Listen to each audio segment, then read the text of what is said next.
যেমন কিছুদিন আগে যুবক ভাইরা একটু উত্তর দিবেন, আপনারা যদি আমার কথা ভুল হয় আমাকে একটু শিখাই দিবেন। আজকে থেকে 6 মাস আগে কুমিল্লার মধ্যে মূর্তির উপর কোরআন রাখা হয়েছিল। এই ঘটনাটা ঘটতে দেরি, সবাই আমরা বের হতে দেরি হয়নি, কারণ আমাদের মাথায় বসা এই কাজটা কে করেছে? যারা মুসলিম নয় তারাই করেছে। এটাই তো সবার ধারণা ছিল। ফেসবুক উড়ে ফেলছে।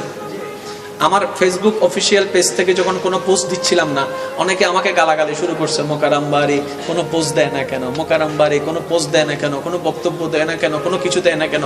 আমি বলি ভাই, ঘটনা যে ঘটছে, ঘটনার পিছনেও তো ঘটনা থাকে।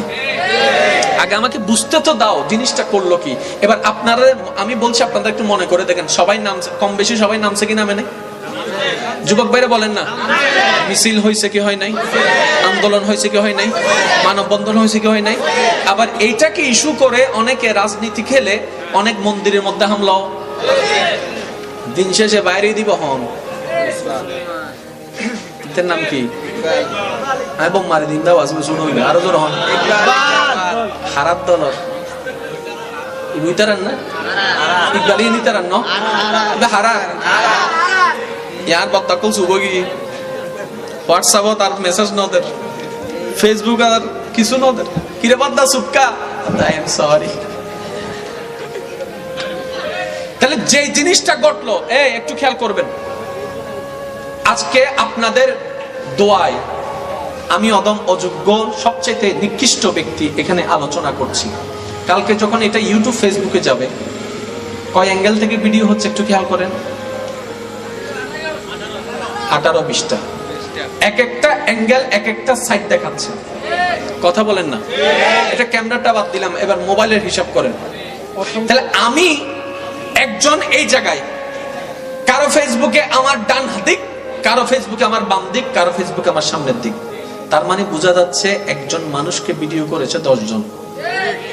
কিন্তু আপনারা ভেবে বলেন তো, মূর্তির উপর কোরআনের ছবি আপনারা যেটাই দেখেছেন, কয় অ্যাঙ্গেল থেকে দেখেছেন? 10 অ্যাঙ্গেল থেকে নাকি 1 অ্যাঙ্গেল থেকে? একবার বিবেক খাটে নাই? কিরে 1 অ্যাঙ্গেল ছবি আসলো কেন? কাহিনীটা যদি ঘটে, আজকাল এমন যুগ, মানুষ কিছু হওয়ার আগে ফেসবুকে লাইভ দেয়, লাইভটা দিল না কেন? ছবিটা 10 অ্যাঙ্গেল থেকে হলো না কেন? নিশ্চয়ই কোনো না কোনো বেজাল। আপনারা তো খেয়াল করেন নাই, নেমে গেছেন। আপনারা জানেন কি কাজ করেছেন আপনারা? আপনারা বুঝবেন না। যে কোনো কলেজ ভার্সিটির ছেলেদেরকে জিজ্ঞেস করেন, আমাদের এই অবুঝতার কারণে ইন্ডিয়ার মুসলমানদের উপর অত্যাচার বেড়ে গিয়েছে।